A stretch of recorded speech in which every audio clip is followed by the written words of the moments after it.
Whoa! Whoa!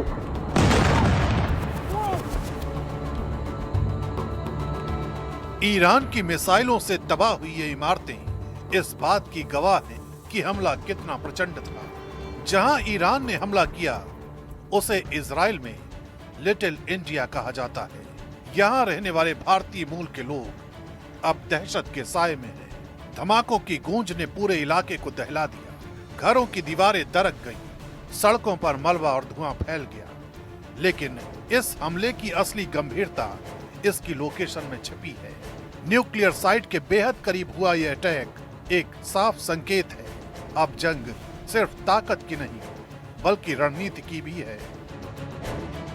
Dimona Israel में जहां पर बहुत ज्यादा तबाही हुई है। डिमोना वो इलाका है जहां पर इसराइल की न्यूक्लियर साइट्स हैं और इसी इलाके को निशाना बनाया गया है। ईरान की तरफ से मिसाइल अटैक किया गया और यहाँ पे हर तरफ से तबाही मची है। इन विजुअल्स में आप साफ देख सकते हैं कि यहाँ पे जितनी भी बिल्डिंग्स हैं उनका यही हाल देखने को मिल रहा है।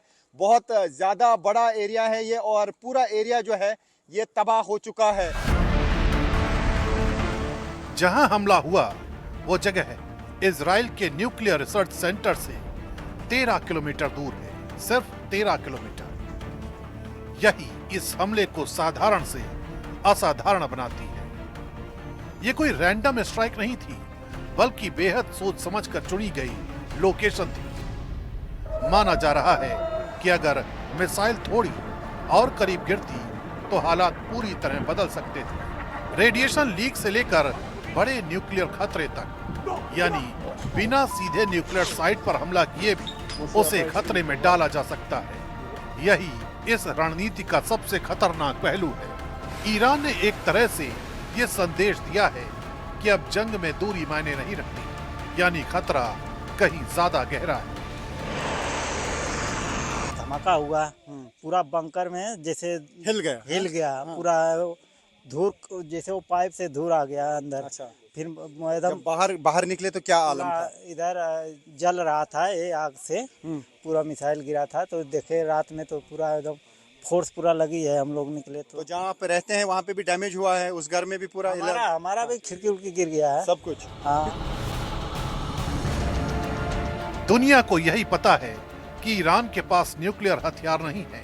वो गुपचुप तरीके से उन्हें बनाने की कगार पर है। इसी दलील के साथ अमेरिका और इजराइल ने ईरान के साथ जंग की शुरुआत की, लेकिन ईरान ने बता दिया है कि उसका सब कुछ तहस नहस हो जाने के बाद भी वो दुश्मन को किस हद तक नुकसान पहुंचा सकता है।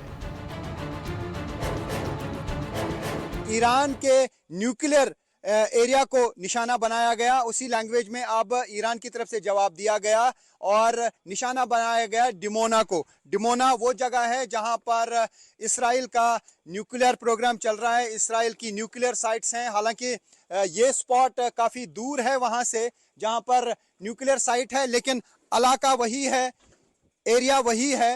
हो सकता है कि उसी स्पॉट को निशाना बनाने की कोशिश की गई हो और निशाना चूक गया हो।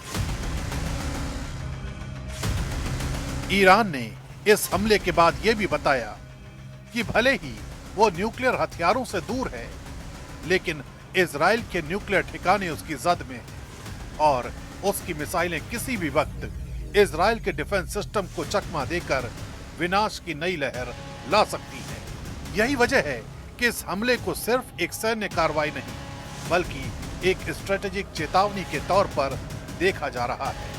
ईरान ने बिना न्यूक्लियर हथियार के ही यह दिखा दिया है कि वो इजराइल के सबसे संवेदनशील ढांचे तक पहुंच सकता है, और अगर किसी तरह ऐसा हो गया तो क्या हो सकता है ये भी आसान शब्दों में समझ लीजिए। रेडिएशन लीक से हजारों लोगों की तुरंत जान जा सकती है। आसपास के शहर लंबे समय तक रहने लायक नहीं रहेंगे। पानी, हवा और मिट्टी जहरीली हो जाएगी कई सालों तक। लाखों लोग मजबूरन पलायन करेंगे।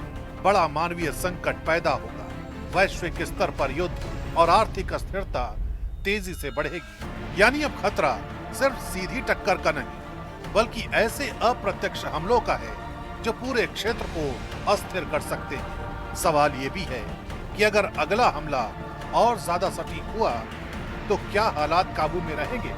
यही अनिश्चितता सबसे बड़ा डर बन चुकी है और इसी डर के साए में अब पूरी दुनिया एक नई तरह की जंग को जन्म लेते हुए देख रही है।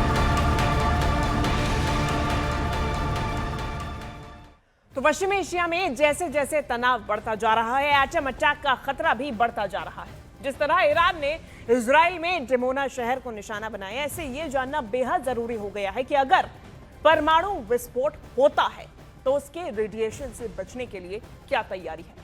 देखिए, तैयारी यह है कि कई जगह बम शेल्टर्स बनाए गए हैं यदि यह विस्फोट होता है तो, और ऐसे में बम शेल्टर रेडिएशन से बचा सकते हैं। दूसरी तरफ शेल्टर में लंबे समय तक रहने की सुविधाएं भी, इंतजाम भी किए जा रहे हैं और आप शेल्टर में लंबे समय तक रह सकते हैं, इसके लिए भी इंतजाम किए जा रहे हैं। जख्मी लोगों को इलाज भी इस शेल्टर के अंदर ही मिल जाता है। इमरजेंसी प्रोटोकॉल एक्टिवेट हो जाता है यदि इस तरीके से कोई रेडिएशन फैलता है। तुरंत ही रेडिएशन को कम करने की कोशिशें भी शुरू हो जाती है और कई किलोमीटर तक देखिए जो रेडिएशन है वो फैल जाता है। इससे खतरा काफी बड़ा होता है। जहां अगर बंकर नहीं है तो वहां पर बेसमेंट में छिपने की भी ट्रेनिंग दी जा रही है। कई मेट्रो सबवे को भी शेल्टर बनाया जाता है यदि इस प्रकार से परमाणु विस्फोट होता है या फिर रेडिएशन फैलता है। पहने हुए कपड़े तुरंत ही बदलने की सलाह दी जाती है। वो इसलिए क्योंकि आपके जो कपड़े हैं वो सबसे पहले रेडिएशन को पकड़ते हैं।